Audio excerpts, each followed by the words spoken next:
I'm in the pump room for them fountains. We were working on yesterday. Working on these yesterday. Anyway, installed a new fan in this guy today.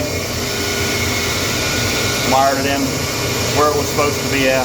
All that. Fixed that. That thing was popping all up. I fixed that. Anyway, now I pull the air in from here, throws it outside. It should be backwards, honestly, but that's how it's set up. Whatever. Take it. And we'll do a smoke test from this simulated smoke.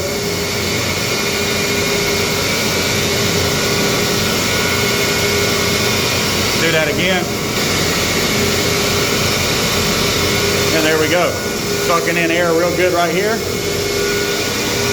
And blowing it out over here. The air's flowing, cooling everything down.